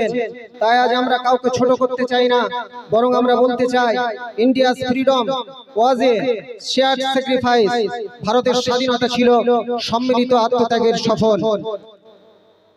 মহাত্মা গান্ধী, নেতাজি সুভাষ চন্দ্র বসু, চন্দ্রশেখর আজাদ, ক্ষুদিরাম বসু, বিনয় বাদল দীনেশ, সর্দার বল্লভভাই প্যাটেল, লালা লাজপত রায়, বাল গঙ্গাধর তিলক, রানী লক্ষ্মীবাই, মাতঙ্গিনী হাজরা, উধম সিং এবং আরো অসংখ্য হিন্দু ও শিখ স্বাধীনতা সংগ্রামীর অবদান আমরা শ্রদ্ধার সঙ্গে স্মরণ করছি। নেতাজি সুভাষ চন্দ্র বসুর নেতৃত্বে আজাদি হিন্দ ফৌজ ব্রিটিশ শাসনের বিরুদ্ধে গুরুত্বপূর্ণ সংগ্রাম চালিয়েছিল। অথচ আজকের এই ধোয়াঘাটার মাজলিস থেকে বলতে চাই, দুঃখের বিষয় সেই নেতাজি সুভাষ চন্দ্র বসুকে আজ পশ্চিম বাংলার বিভিন্ন রাজনৈতিক নেতারা খাটো করার জন্য বিভিন্ন অসম্মানমূলক কথা বলছে। মহান আল্লাহ রাব্বুল আলামিন তাদেরকে হেদায়েত দান করুক, এই আমরা মজলিস থেকে আশা করছি। নেতাজি সুভাষ চন্দ্র বসুর মতন একজন স্বাধীনতা সংগ্রামীর নামে কটূক্তি আমরা এখান থেকে প্রত্যেকেই বলতে চাই, আমরা কখনোই মানছি না এবং মানব না। ঠিক না ভুল কথা বলেন জি? সম্মানিত উপস্থিতি, আজ আমি বিশেষভাবে স্মরণ করব সেই সমস্ত মুসলমান সন্তানদের যাদের রক্ত এই স্বাধীনতার ইতিহাসে মিশে রয়েছে। মুসলমানদের অবদান ইতিহাসের পাতা খুলুন, আপনি দেখতে পাবেন মীর নিসার আলী তিতুমির, হাজী শরীয়তুল্লাহ দুদুমিয়া, মাওলানা আহমদুল্লাহ শাহ ফায়জাবাদী, মাওলানা ফজলে হক খয়রাবাদী, বাহাদুর শাহ জাফর, বেগম হযরত মহল, মাওলানা আবুল কালাম আজাদ, আশফাকুল্লাহ খান, রামপ্রসাদ বিসমিলের সহযোদ্ধা ছিলেন তিনি, মাওলানা হযরত মোহানি, হাকিম আজমাল খান, ডক্টর মুক্তার আহমদ আনসারী, খান আব্দুল গফফার খান যিনি সীমান্ত গান্ধী হিসেবে প্রসিদ্ধ লাভ করেছিলেন, শাহনওয়াজ খান, ক্যাপ্টেন আব্দুর রহমান, উবাইদুল্লাহ সিন্ধি, মাওলানা মাহমুদুল হাসান দেওবন্দি, মাওলানা হুসাইন আহমদ মাদানী এবং আরো অসংখ্য আলেম, ছাত্র, যুবক, সাংবাদিক, বিপ্লবী এবং অসংখ্য সাধারণ মুসলমান মানুষ ছিলেন। ভাইরা, 1857 সালের বিদ্রোহ, যে বিদ্রোহ ভারতের স্বাধীনতার সংগ্রামের জন্য হয়েছিল, যে বিদ্রোহকে সিপাহী বিদ্রোহ হিসেবে আমরা সবাই কম বেশি অবগত আছি বা মহাবিদ্রোহ বলা হয়, এই বিদ্রোহের সময় ব্রিটিশ সাম্রাজ্য শুধু অস্ত্র দিয়ে নয়, ভয় দেখিয়ে শাসন করত। কিন্তু কিছু আলেম সমাজ, যে আলেমদের নেতৃত্বে আজ ধোয়াঘাটের বুকে আহলে সুন্নাত ওয়াল জামাতের নেতৃত্বে ইমাম সাহেবদের সংগঠিত মজলিসে আজকে যারা আমরা উপস্থিত হয়েছি, সেই দিন অসংখ্য আলেমেরা সেদিন চিৎকার করে বলেছিল, লা নাখাফু ইল্লাল্লাহ, আমরা আল্লাহ ছাড়া কাউকে ভয় পাই না। জোরে বলুন সুবহানাল্লাহ। সম্মানিত উপস্থিতি, মাওলানা ফজলে হক খয়রাবাদীর কথা আপনাদের বলি, এই জায়গায় বিশেষভাবে তার কথা স্মরণ করতে চাই। মাওলানা ফজলে হক খয়রাবাদী রহমাতুল্লাহ আলাইহি 1857 সালে তিনি ইংরেজদের সাথে যারা সংযুক্ত হয়েছিল, এই ভারতের কিছু পাঁচহাটা মানুষ, তাদের বিরুদ্ধে তিনি ফতোয়া প্রদান করেছিলেন। তিনি বলেছিলেন ইংরেজদের সাথে সংযুক্ত হওয়া সম্পূর্ণ হারাম এবং তাদের বিরুদ্ধে আমাদের স্বাধীনতার জন্য এগিয়ে যেতে হবে। এই মাওলানা ফজলে হক খয়রাবাদী রহমাতুল্লাহ আলাইহি বলেছিলেন, লা নাখাফু ইল্লাল্লাহ, আমরা আল্লাহ ব্যতীত কাউকে ভয় পাই না। এই কথা বলার কারণে, ইংরেজদের বিরুদ্ধে ফতোয়া দেওয়ার কারণে তাকে আন্দামানের কালাপানিতে তাকে নির্বাসিত করা হলো, গ্রেফতার হলো, বিচার হলো। অবশেষে মাওলানা ফজলে হক খয়রাবাদী রহমাতুল্লাহ আলাইহি 1857 সাল থেকে 1861 সাল পর্যন্ত আন্দামানের কালাপানিতে নির্বাসিত হয়ে বন্দী অবস্থায় ছিলেন। সেখানে তিনি, একটা বর্ণনার মধ্যে এসেছে, তার কাছে হাতে ছিল কয়লা, কয়লা দিয়ে সামনে শুধু সাথে কাফনের কাপড় ছিল, সেই কাফনের কাপড়ে তিনি একটা কিতাব লিখেছিলেন। কিতাবটির নাম হলো সাওরাতুল হিন্দিয়া, অর্থাৎ ভারতের বিদ্রোহ। সেই কাপড়ে 1861 সালে মাওলানা ফজলে হক খয়রাবাদী রহমাতুল্লাহ আলাইহি বন্দী অবস্থায় ইন্তেকাল করেছিলেন। আজ যারা ভারতবর্ষের স্বাধীনতায় মুসলমানদের অবদান নেই বলতে চায়, আমি তাদেরকে স্মরণ করাতে চাই। এই মাওলানা ফজলে হক খয়রাবাদী রহমাতুল্লাহ আলাইহির কথা বলতে বড় দ্বিধা দুঃখ লাগে। আজকে ইতিহাস মুসলমানদেরকে আমরা আজ নিজেরা নিজেদের ইতিহাস ভুলে গিয়েছি। যারা স্বাধীনতা এই শব্দটা সর্বপ্রথম কোন অন্য জাতির মানুষ বলেনি, মাওলানা হযরত মোহানি তিনি এই স্বাধীনতা শব্দটি সর্বপ্রথম মুসলমানদের কাছে, ভারতবর্ষের জনগণের কাছে তিনি সর্বপ্রথম স্বাধীনতা চায় এই শব্দটা বলেছিলেন। জোরে বলুন সুবহানাল্লাহ। সম্মানিত উপস্থিতি, আরো একজন স্বাধীনতা সংগ্রামীর কথা বলতে চাই, যিনি হলেন মাওলানা আশফাকুল্লাহ খান। এই মাওলানা আশফাকুল্লাহ খান তিনি ছিলেন এমন একজন ব্যক্তি যিনি তৎকালীন রামপ্রসাদ বিসমিল একজন বিশাল বড় স্বাধীনতা সংগ্রামী ছিলেন। তার সহযোদ্ধা ছিল রামপ্রসাদ বিসমিল, ছিলেন একজন হিন্দু মানুষ, কিন্তু তার সহযোদ্ধা ছিলেন এই আশফাকুল্লাহ খান। এই আশফাকুল্লাহ খান তৎকালীন 1925 সালে কাকরি ট্রেন অ্যাকশনের সঙ্গে যুক্ত হন। কাকরিতে ট্রেন, ইংরেজদের মাল যাচ্ছিল ওই ট্রেনেতে অ্যাকশন করেছিল, অস্ত্র দিয়ে আঘাত করেছিল। মাওলানা আশফাকুল্লাহ খান, রামপ্রসাদ বিসমিল সহ বহু মানুষের ফাঁসির কাষ্ঠে ঝোলানো হয়েছিল। মাওলানা আশফাকুল্লাহ খান সেদিন চিৎকার করে বলেছিল, 1927 সালের 19 ডিসেম্বর ফৈজাবাদ, বর্তমানে আজকের অযোধ্যা যাকে বলা হচ্ছে, তৎকালীন নাম ছিল ফৈজাবাদ। এই উত্তরপ্রদেশের ফৈজাবাদের জেলে আশফাকুল্লাহ খানকে 27 বছরের যুবককে ফাঁসি দেওয়া হয়েছিল। সেদিন তিনি চিৎকার করে বলেছিল যে হি চুজ স্যাক্রিফাইস ওভার কমফর্ট, তিনি আরামের জীবন নয়, তিনি আত্মত্যাগকে বেছে নিয়েছিলেন। স্বাধীনতা সংগ্রামে বিভিন্ন জাতির একটাই লক্ষ্য ছিল ফ্রিডম, ফ্রিডম বা স্বাধীনতা। আজ আমরা তাদের থেকে কি শিখবো? সম্মানিত উপস্থিতি, এখানে আরো একটি তথ্য আমি আপনাদের কাছে বলি। শুধু 1857 সালে মহাবিদ্রোহ বা সিপাহী বিদ্রোহের সময় 15,000 উলামায়ে কেরামকে ফাঁসির কাস্টে ইংরেজ সরকার ঝুলিয়েছিলেন। জোরে বলুন সুবহানাল্লাহ। সম্মানিত উপস্থিতি, ভারত সরকারের ডিকশনারি অফ মার্টার্সে 1857-1947 বলে একটা পুস্তক আছে। এই বইতে শহীদদের আঞ্চলিক ভিত্তিক শহীদদের তালিকা করা হয়েছে। সেখানে কম বেশি 61,945 জন মুসলমান ভারতের জন্য, ভারতের স্বাধীনতার জন্য শাহাদাত বরণ করেছে বলে উল্লেখ রয়েছে। জোরে বলুন সুবহানাল্লাহ। আমি কয়েকজনের নাম তার মধ্যে বিশেষ করে উল্লেখ করছি। সৈয়দ আহমদ শাহ রায়বেরেলভী রহমাতুল্লাহ আলাইহি, যিনি 1831 সালে 6 মে বালাকোটের ময়দানে ইংরেজদের সাথে তৎকালীন শিখেরা সংযুক্ত হয়েছিল। এই ইংরেজ বা শিখেদের বিরুদ্ধে আন্দোলন করতে গিয়ে সৈয়দ আহমদ শাহ রায়বেরেলভী রহমাতুল্লাহ আলাইহি শাহাদাত বরণ করেছিলেন। জোরে বলুন সুবহানাল্লাহ। সম্মানিত উপস্থিতি, আমি আলিয়া ইউনিভার্সিটি থেকে ফুরফুরার পীর হযরত মাওলানা আবু বকর সিদ্দিক রাহমাতুল্লাহ আলাইহির উপরে পিএইচডি করেছি, গবেষণা করেছি। এই মাওলানা আবু বকর সিদ্দিক রাহমাতুল্লাহ আলাইহি সিলসিলাত ধারা সৈয়দ আহমদ শহীদ রায়বেরেলভী রাহমাতুল্লাহ আলাইহি পৌঁছে গিয়েছে। মাওলানা আবু বকর সিদ্দিক রাহমাতুল্লাহ আলাইহি তিনিও তৎকালীন বঙ্গ যে বিভাজন হয়েছিল 1905 সালে, তার বিরুদ্ধে তিনি প্রতিবাদ করেছিলেন। এই ঘটনাটি কোথায় পাবেন? নিহার আলী একটি পুস্তক লিখেছেন, বঙ্গ বিভাজনে বাংলার ইতিহাস, এই পুস্তকের মধ্যে রয়েছে। সম্মানিত উপস্থিতি, আমি আপনাদের কাছে আরো একটি তথ্য দিচ্ছি। ফুরফুরার পীর হযরত মাওলানা আবু বকর সিদ্দিক রাহমাতুল্লাহ আলাইহি, তার পীর সাহেব ছিলেন মানিকতলায় শায়িত রয়েছে হযরত ফাতে আলী ওয়াইসি রাহমাতুল্লাহ আলাইহি। এই হযরত ফাতে আলী ওয়াইসি রাহমাতুল্লাহ আলাইহির আব্বাজান ইংরেজদের বিরুদ্ধে সৈয়দ আহমদ শহীদ রায়বেরেলভীর সাথে 1831 সালে বালাকোটের ময়দানে শাহাদাত বরণ করেছিলেন। জোরে বলুন সুবহানাল্লাহ। সম্মানিত উপস্থিতি, সৈয়দ ফাতে আলী ওয়াইসি রাহমাতুল্লাহ আলাইহির পীর সাহেব ছিলেন সুফি শাহ নূর মোহাম্মদ নিজামপুরী রহমাতুল্লাহ আলাইহি। এই নূর মোহাম্মদ নিজামপুরী রহমাতুল্লাহ আলাইহির পীর সাহেব হলেন সৈয়দ আহমদ শহীদ রায়বেরেলভী রহমাতুল্লাহ আলাইহি। তাহলে সৈয়দ আহমদ শাহ রায়বেরেলভী রহমাতুল্লাহ আলাইহি মতাদর্শের মানুষ ছিলেন। ফুরফুরা দরবার শরীফের পীর সাহেব হযরত মাওলানা মুজাদ্দিদ জামান হযরত শাহ আবু বকর সিদ্দিক রহমাতুল্লাহ আলাইহি। জোরে বলুন সুবহানাল্লাহ।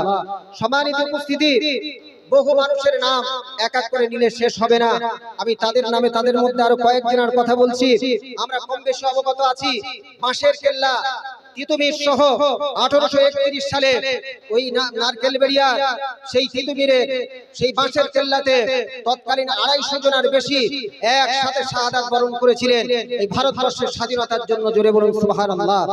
সম্মানিত উপস্থিতি, 1857 সালে এই সিপাহী বিদ্রোহের একজন বিখ্যাত নেতা মাওলানা আহমদুল্লাহ শাহ, তাকে 1858 সালে ফাঁসি দেওয়া হয়েছিল। এক এক করে বহু মুসলমানের নাম উল্লেখ করা যেতে পারে, অথচ আজকের বলতে বড় দুঃখ লাগে, আফসোস লাগে। স্বাধীনতার দিনে কয়েকজন ফেসবুকে দেখলাম তারা লিখেছে যে ভারতের স্বাধীনতার জন্য একজন মুসলমান শাহাদাত বরণ করেনি, ফাঁসির কাস্টে ঝুলেনি। আজ বলতে বড় দুঃখ লাগে, কষ্ট লাগে, আফসোস লাগে।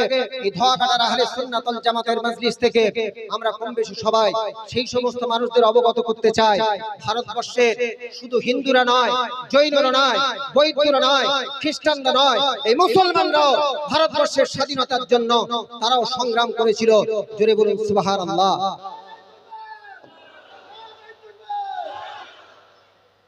সম্মানিত উপস্থিতি, আমি আপনাদের কাছে আরেকটি কথা বলতে চাই। সব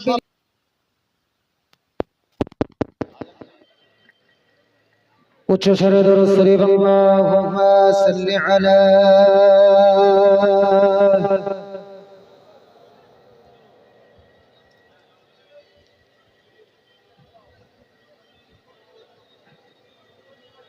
দীনের নবী মুস্তাফা মুহাম্মদ রাসূল কোন জাহানের অন্ধকারে তুমি আলোর ফুল,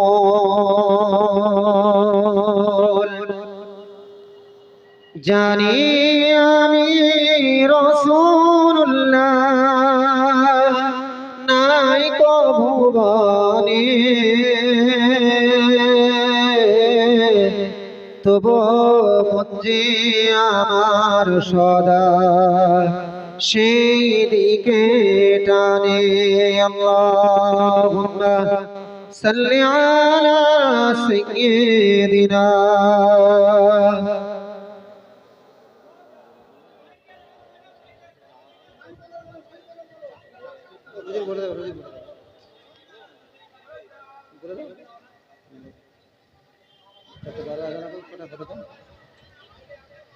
আচ্ছা, আওয়াজ হয় না, একটু দেখে নেন। মাইক ম্যান যারা আছেন একটু দেখে নেন বাইরের আওয়াজ।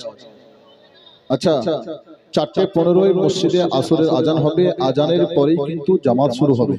এই জন্য যাদের অজুর প্রয়োজন, জরুরতের প্রয়োজন, অবশ্যই সেটা সেরে নেবেন।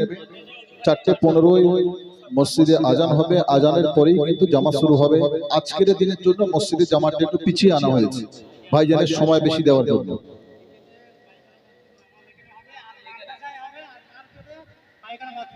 আচ্ছা, মসজিদের চতুর্দিকে অজুর ব্যবস্থা করা হয়েছে। এপারে যে মাদ্রাসা আছে এখানে ব্যবস্থা, পায়খানা বাথরুম সব আছে। মার্কেট আছে, ওখানে অজুর ব্যবস্থা আছে। অনেক দূর দূরান্ত থেকে যারা এসেছেন একটু আপনারা দেখে নেবেন, যদি অসুবিধা আমাদের জানাবেন। সম্মানিত উপস্থিতি,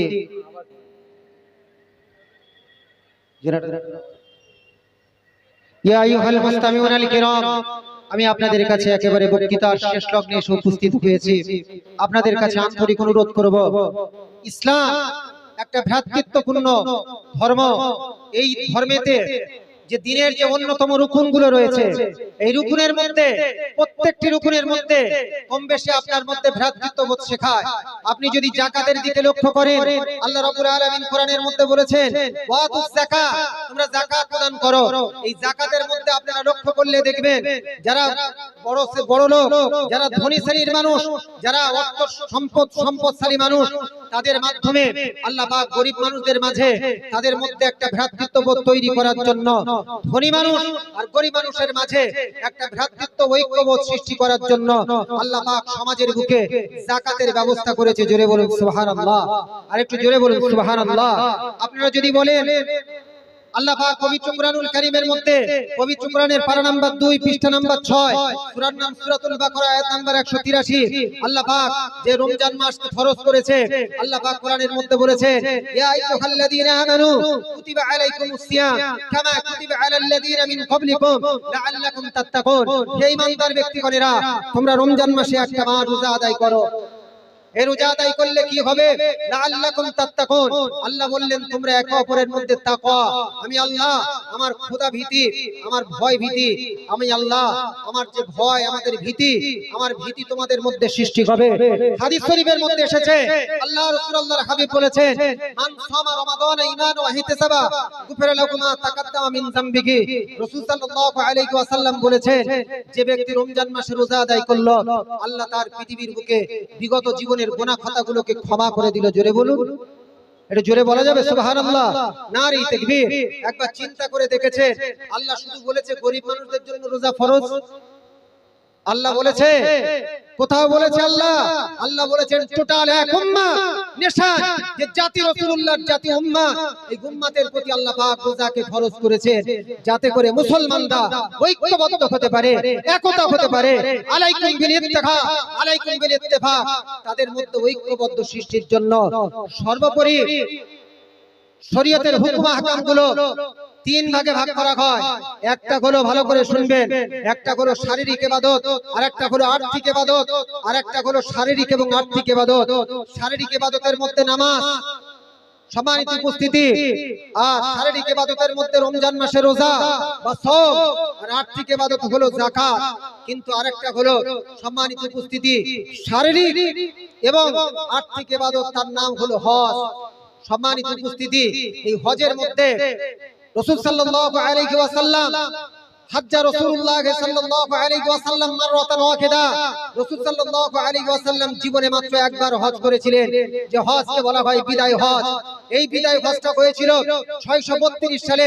রাসূল সাল্লাল্লাহু আলাইহি ওয়াসাল্লাম মানবতার বাণী, ঐক্যের বাণী, ইত্তেহাদের বাণী, ইত্তেফাকের বাণী রাসূল সাল্লাল্লাহু আলাইহি ওয়াসাল্লাম 632 সালে আরাফার ময়দানে রাসূল সাল্লাল্লাহু আলাইহি ওয়াসাল্লাম 1,24,000 সাহাবীদের সামনে দাঁড়িয়ে রাসূলুল্লাহ ঐক্যের বাণী বলেছিলেন।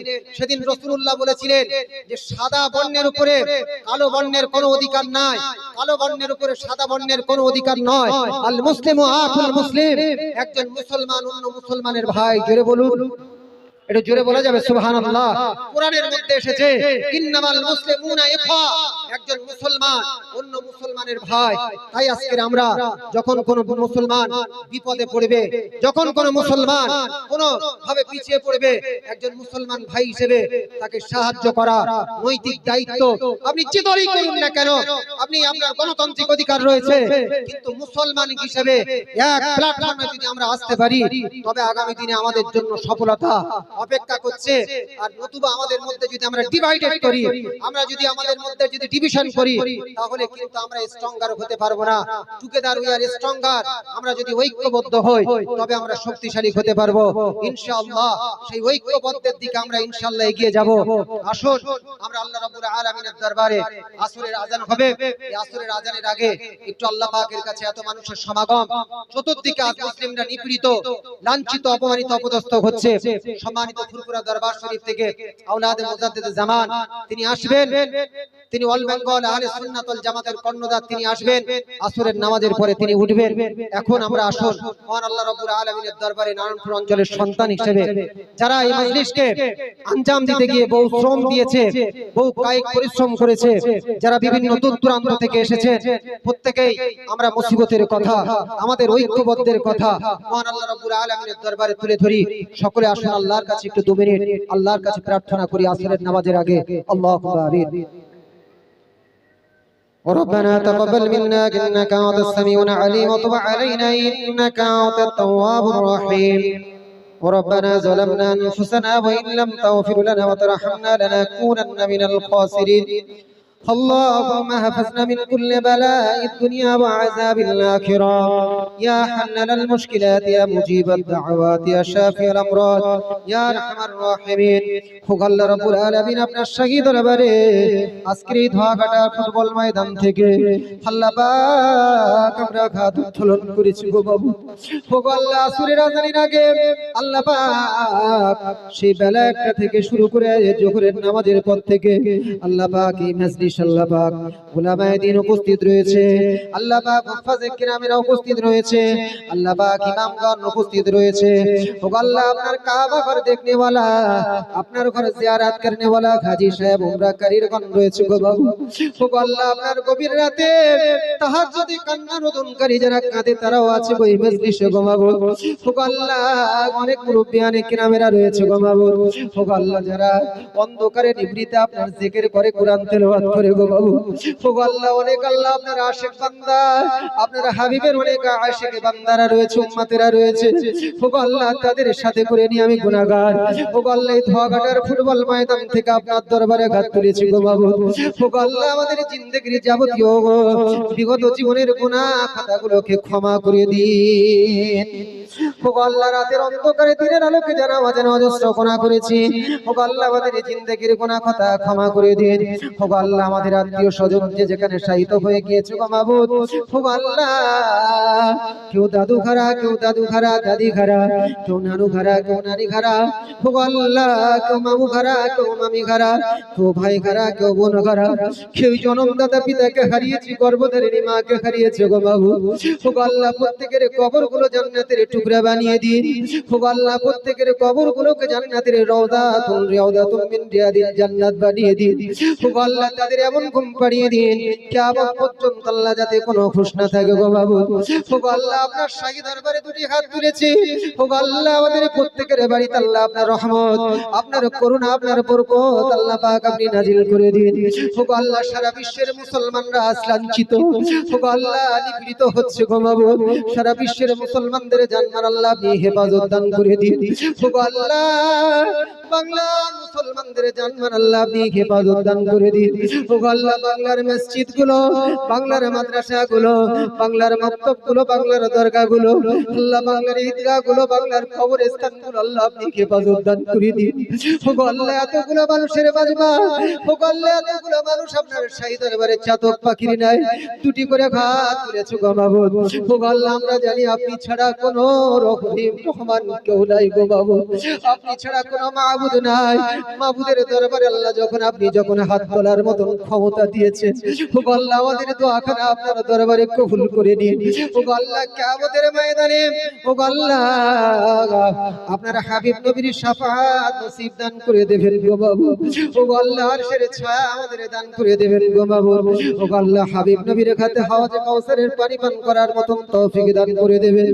ওগো আল্লাহ স্বাধীনতার জন্য যারা প্রাণ দিয়েছে গো মাবুদ, এই ভারতবর্ষের ৮০তম স্বাধীনতা দিবস পার হয়ে গেল, যারা আত্মবলিদান করেছে গো মাবুদ, তাদের আত্মবলিদান গুলো কবুল করে নিও। যে সমস্ত মুসলমান ভাইরা স্বাধীনতার জন্য শাহাদাত বরণ করেছে গো মাবুদ, ওগো আল্লাহ তাদের শাহাদাত গুলোকে আল্লাহ আপনার দরবারে কবুল করে নিন। ওগো আল্লাহ রব্বুল আলামিন আগামী প্রজন্মকে আল্লাহ পাক এই শাহাদাতের শাহাদাতের যে মুসলমানদের মধ্যে যারা শাহাদাত বরণ করেছে সেই ইতিহাস জানার মতন তৌফিক দান করে দিন। ওগো আল্লাহ আমরা যারা আপনার দেওয়া কোরআন পড়তে পারি না, আমাদের কোরআন শেখার মতন তৌফিক দান করে দিন। আল্লাহ আমাদের মধ্যে ইত্তেহাদ ঐক্যবদ্ধ হওয়ার মতন আল্লাহ পাক আমাদের তৌফিক দান করে দিন। আল্লাহ মুসলমানের শত্রু নয় গো মাবুদ, মুসলমানের ভাই, আমাদের ইউনিটি হওয়ার মতন তৌফিক দান করে দিন, একতাবদ্ধ হওয়ার মতন তৌফিক দান করে দিন গো মাবুদ। ওগো আল্লাহ যারা পরিশ্রম করেছে একটা মাস ধরে দীর্ঘদিন ধরে যারা পরিশ্রম করেছে আল্লাহ পাক আহলে সুন্নাত ওয়াল জামাতের কমিটির নারায়ণপুর অঞ্চলের মানুষেরা, ওগো আল্লাহ পর্দার আড়াল থেকে যারা শ্রম করেছেন, যারা মানুষের দ্বারে দ্বারে চাঁদা তুলেছেন গো মাবুদ, আল্লাহ পাক অনেকে মানুষ আল্লাহ তারা চাঁদা দিয়েছে গো, অনেক মানুষ অর্থ দিয়ে শ্রম দিয়ে সাহায্য করেছেন, বুদ্ধি দিয়ে সাহায্য করেছেন এই মাজমাকে প্রতিষ্ঠিত হওয়ার জন্য। ওগো আল্লাহ তাদের এই কষ্ট, তাদের শ্রম, তাদের আর্থিক সহযোগিতা, তাদের বুদ্ধি আল্লাহ পাক আহলে সুন্নাত ওয়াল জামাতের এই খেদমতকে, ওগো আল্লাহ যারা খেদমত করে আল্লাহ পাক আজকের এই মজলিস আয়োজন করেছেন, আল্লাহ যারা ইমামদের মতন মানুষদেরকে যারা সম্মান জানিয়েছেন, আলেমদের মতন মানুষদেরকে যারা সম্মান জানিয়েছেন, ওগো আল্লাহ তাদের এই সম্মান জানানোটাকে আল্লাহ আপনি কবুল করে নেবেন। ইমামদেরকে আল্লাহ পাক জাতির আল্লাহ পাক জাতির আল্লাহ পাক ঐক্যবদ্ধ হয়ে জাতির নেতৃত্ব দেওয়ার মতন তৌফিক দান করে দেবেন গো বাবু। ওগো আল্লাহ ভারতের মধ্যে আল্লাহ আপনি শান্তি দান করে দিন, ঐক্যবদ্ধ সম্প্রীতির ভারত আমাদের সৃষ্টি করে দিন। ওগো আল্লাহ আমাদের দোয়াখানা কবুল করে নিন। এই মাজমাতে আমরা যারা হাত তুলেছি, আমাদের প্রত্যেকের বাড়িতে যারা অসুস্থ, আমরা যারা অসুস্থ প্রত্যেকের শেফায়ে কামেলা দান করে দিন, শেফায়ে আজলা দান করে দিন গো মাবুদ। ওগো আল্লাহ এই মাজমাকে আল্লাহ আপনি কবুল করে নিন, ওগো আল্লাহ এই মাজমাকে আল্লাহ আপনি কবুল করে নিন। খাস করে মাবুদ আল্লাহ পাক এই মাজমাতে যে যে আশা উদ্দেশ্য তামান্না নিয়ে আপনার দরবারে হাত তুলেছে, প্রত্যেকের তামান্না, প্রত্যেকের অন্তরের চাহিদা, সৎ তামান্না, আশা, বাসনাকে আল্লাহ আপনি কবুল করে নিন। ওগো আল্লাহ মুসলমান জাতির অন্তর আল্লাহ আপনি হিদায়াতের আলো দান করে দিন। মুসলমান জাতিকে লাঞ্ছিত, অপমানিত, অপদস্থ থেকে হেফাজত থাকার মতন তৌফিক দান করে দিন। মুসলমান জাতিকে রাস্তাঘাটে কুকুর বিড়ালের মৃত্যু থেকে আল্লাহ আপনি হেফাজত দান করে দিন। আল্লাহ কাঁধে কাঁধ মিলিয়ে আমরা ঐক্যবদ্ধতার সাথে মসজিদে নামাজ পড়তে যাওয়ার মতন তৌফিক দান করে দিন। ওগো আল্লাহ যা কিছু চেয়েছি, যা কিছু চাইতে বাকি আছে, ওগো আল্লাহ আপনি বান্দার অন্তর্যামী, প্রত্যেকের মনের নেক আশা, নেক তামান্নাকে আল্লাহ কবুল করে দিন। ওগো আল্লাহ এই মাজমাতে সম্মানিত উলামায়ে দ্বীন, ইমাম সাহেবগণ, মুয়াজ্জিন কিরামগণ, আল্লাহ পাক হুফাজে কিরামগণ, মাদ্রাসা তুলাবায়ে ইলম, আল্লাহ মুরব্বিয়ানে কিরাম, যুবক ভাইরা রয়েছে গো মাবুদ। ওগো আল্লাহ পর্দার আড়ালে মা ও বোনেরা আছে গো মাবুদ। ওগো আল্লাহ কচি কাঁচা বাচ্চারা রয়েছে গো মাবুদ, বাবা চাচাজিরা রয়েছে গো আল্লাহ, দূর দূরান্ত থেকে অনেক মেহমান এসেছে গো মাবুদ। ওগো আল্লাহ প্রত্যেকের আল্লাহ পাক হাতের দিকে তাকিয়ে যারা হাতকে কবুলিয়াতের হাতের বলে মনে করেন, তারা হাতের ওসিলা করে, আকা ওসিলা করে এই মাজমাকে আল্লাহ আপনি কবুল করে নিন। আমাদের হাত এবং জবান যদি অপবিত্র হয়, আপনার প্যারা হাবিব মুহাম্মদ রাসূলুল্লাহ সাল্লাল্লাহু আলাইহি ওয়াসাল্লামের ওসিলা করে দোয়া চাই, দোয়াখানা কবুল করে নিন। আল্লাহুম্মা রাব্বানা তাকাব্বাল হাযা দুআ বিওসিলাতি সাইয়্যিদিল মুরসালিন সাল্লাল্লাহু তাআলা আলা খায়রি খালকিহি মুহাম্মাদিহি ওয়া আলিহি ওয়া আসহাবিহি আজমাইন। আল্লাহুম্মা রাব্বানা তাকাব্বাল হাযা দুআ বিওসিলাতি সাইয়্যিদিল মুরসালিন সুবহান রাব্বিকা রাব্বিল ইজ্জাতি আম্মা ইয়াসিফুন ওয়া সালামুন আলাল মুরসালিন ওয়ালহামদুলিল্লাহি لله رب العالمين بها كلمة الطيبة لا إله إلا الله محمد رسول الله صلى الله عليه وسلم السلام عليكم ورحمة الله وبركاته ধোয়াঘাটা মসজিদে 5 মিনিটের মধ্যে আসরের জামাত হবে আসরের জামাতের পর ফুরফুরা দরবার শরীফ থেকে আগত আওলাদ মুজাদ্দিদ জামান আহলে সুন্নাত ওয়াল জামাতের কর্ণধার জনাব হযরত মাওলানা আলহা